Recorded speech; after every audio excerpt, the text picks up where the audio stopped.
Respect Kobe Yo, shout sleeping out to face my idol, emoji. man, Kobe Bryant, man. One thing that motherfuckers respect about him, he stayed with the same team, and I get it.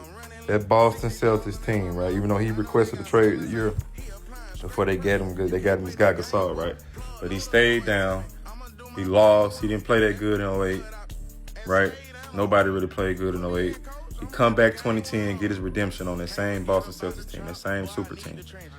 One thing I got to give Kobe his props, man. He was able to beat his super team for his era, bro. And I know each super team in each era is different. Like, I think the Golden State Warriors with KD, I think that's the hardest super team to beat.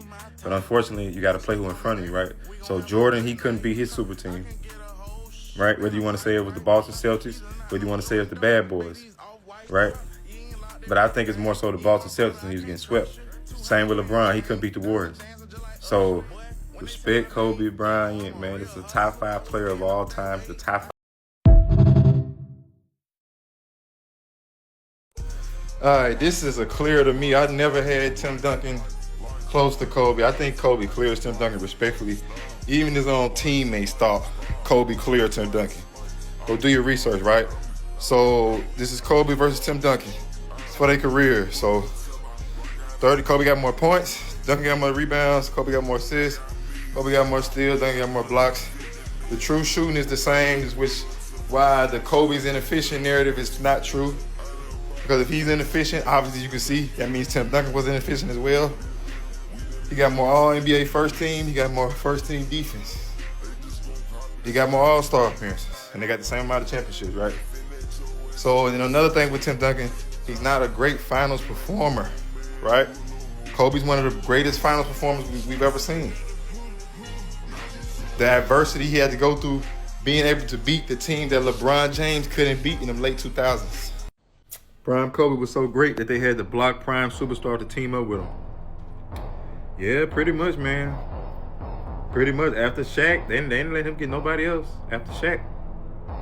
I'm on par saying if he would have got Chris Paul, man, they would have got 2 more.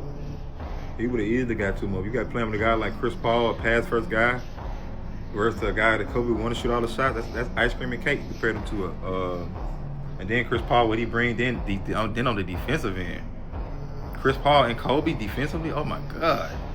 That skilled defensive gap, it goes crazy. Like, these boys got skill, they can shoot, they got defense, they can pass, they can play. Both of them can play make.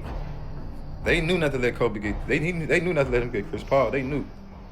It was a wrap. Jordan's legacy was going to be, man, they got to keep that protected, you know? Like I said, I've seen Kobe shut down people for the entire game. I have never seen Jordan or LeBron shut down a player for the entire game. Now, Rip Hamilton, I seen him shut down Rip Hamilton. I seen him shut down Reggie Miller in one of them games. In what game? I forgot which game. It was game 1 or 2 in each one of the finals, right?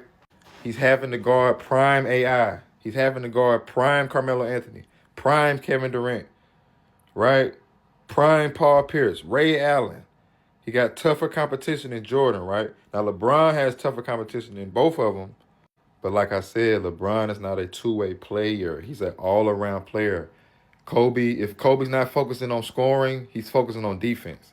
If LeBron is not focusing on scoring, he's focusing on playmaking, right? And then defense, right? And like I said, defense is harder to calculate. You can't really use stats first to calculate defense. You have to use your eye test first to calculate who's a better defender. Even more icing on the cake. The only trade to get vetoed in NBA history. Chris Paul going to the Lakers. But then they let LeBron go to Miami the same year and lose. I hate to do this to you, LeBron, but 2011, bro. Kobe 2004 is not worse than 2011. Like, you had D-Wade, you had Chris Bosh on your team. You got outperformed by all them. Jason Terry outscored you in the finals. That'll never happen to Kobe. I'm even looking at it like I would rather have Kobe performance in 2010. How inefficient he was, right? He's my best player. I'd rather my best player die trying than to not try at all. So I understand we try to use the field goal attempts to try to discredit guys like Jordan and Kobe, but at the same time, they're the best players on their fucking team. They supposed to shoot 20 to 25 shots, and Kobe only shoots 21 shots a night. He don't shoot 25 like Jordan. Jordan is the ball hog. So boom, the players with the most first team totals, all NBA and first team defenses. So you got Kobe #1, you got Jordan #2, you got LeBron and Duncan tied at #3. Shout out to Kobe dunking on Chris Paul. I remember that play.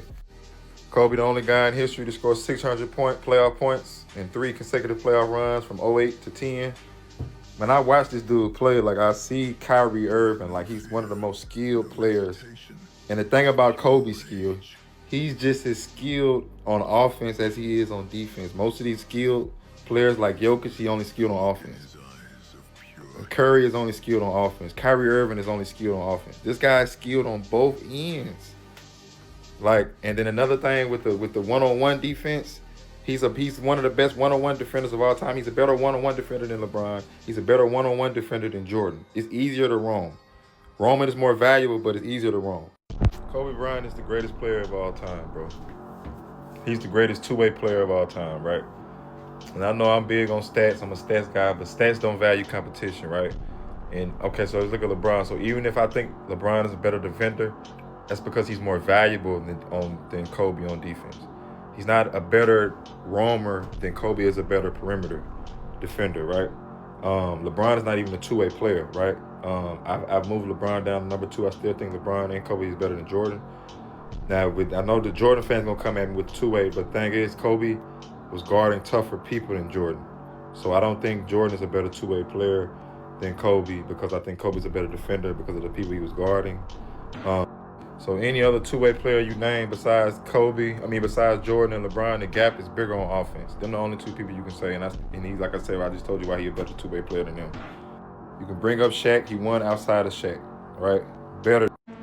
So these is Kobe numbers without Shaq: 12-time All-Star, 9-time All-NBA, 8 of them was first team, 6-time All-Defensive, all of them was first team, 2 chips back-to-back, no top 75 on his team, 2 Finals MVPs, 1 MVP, then he dropped 81 in the game, right? Man, this dude was so great. He knew he had to win without Shaq. He knew that, right? But I wanted to talk about his defense, though. But I think defense is more impactful to winning than playmaking. Like, I think Kobe Bryant's defense is more impactful than LeBron's playmaking, even though I think LeBron is a better defender than Kobe, just because of his size and his God-given ability. I don't think he's more skilled defender than Kobe. I don't think he's more skilled than Kobe. If you look at the roster Kobe had, right, outside of Shaq, that roster was not that pretty good, man. Especially offensively. It was a more defensive roster than an offensive roster. Jordan didn't win nothing without Pippen. I think a jump shot is more valuable than a layup. And the reason why is because, once again, these are great offensive players. You cannot let these guys go one-on-one. So I think the best way to beat a double team is to shoot out of the double team, right? Now, you can pass out of double team too, but it's get dangerous when passing, because now you start to rely on your teammates. Because you can be the best passer in the world, but your teammates still have to make that shot, right? So you know what I'm saying? So I'm looking at Kobe. He might not be one of the greatest passers in the world, but he's one of the greatest jump shooters in the world. Like, the man, if you look at the man's stats, shot distance on Basketball Reference, it breaks it down literally 0 to 3. 3 to 10, 10 to 16. He shoot most of his shots from 16 to 22 feet out. He's shooting 40%, right? So he shoot most of his shots from long two. He shoot the long two-pointer at 40%, bro. That's more valuable, bro. The jump shot is the most valuable. You do know all the teams that LeBron couldn't beat in Cleveland before he joined Miami. Kobe was able to beat in them late 2000s, like the San Antonio Spurs. Oh, he had Pau Gasol, yeah, but he wasn't doing shit. He was averaging the same amount of points Drew Gooden averaged. The Orlando Magic in 2009, even though LeBron played great, Kobe was able to get over them with the 32. And then you got the Boston Celtics, the big 3 Boston Celtics, who LeBron still was having trouble with, even in Miami in 2012. So I'm looking at Kobe getting over that team with a Pau Gasol. And if Andrew Bynum wouldn't have got hurt, he would have won in 2008 as well. So he literally would have three-peated. Shout out to Kobe Bryant, man. 2008 MVP season. He's supposed to have way more than 1 MVP. We all know that. But yeah, like I said, man, I'd rather have Kobe shoot me out the game versus to LeBron trying to play make right, and get everybody involved as the best scorer on my team. Even though LeBron is a great passer, you're still putting the ball in somebody else's hands other than you, LeBron. Right? I had to really realize this shit, bro, about Kobe, bro. I've been taxing him for you know, being a shot chucker. And he only averaged 21 shots a night for his career in the playoffs. Like 21 shots. He not shooting 25 shots like Mike. Mike is the real ball hog. Mike is the quitter. You quit at 35, bro. How are you better than Kobe or LeBron? You quit at 35, fam. These guys still had gas, and you had gas in the tank. That's what make it bad. You still had gas in the tank, Mike. Because of a coach? Nah, man, I can't lie. Hell nah. Man, Kobe's defense is more impactful than LeBron's playmaking. It's more impactful than Steph's playmaking. It's more impactful than Magic's playmaking, Jokic's playmaking. Defense is more impactful than playmaking, right? Because when you play make, you still putting the ball into somebody else's hands and you're relying on them to make the shot. Versus to a defense, it's an individual thing. Scoring the ball is an individual thing on ball and playing one-on-one defense. Now, I understand the values of defense. I understand roaming is more valuable than one-on-one defense. I understand rim protection is more valuable than one-on-one defense. But at the end of the day, Kobe is great at all these, right? He's a great roamer. He's a great one-on-one defender, right? So the playmaking merchants, y'all got to let it go, man.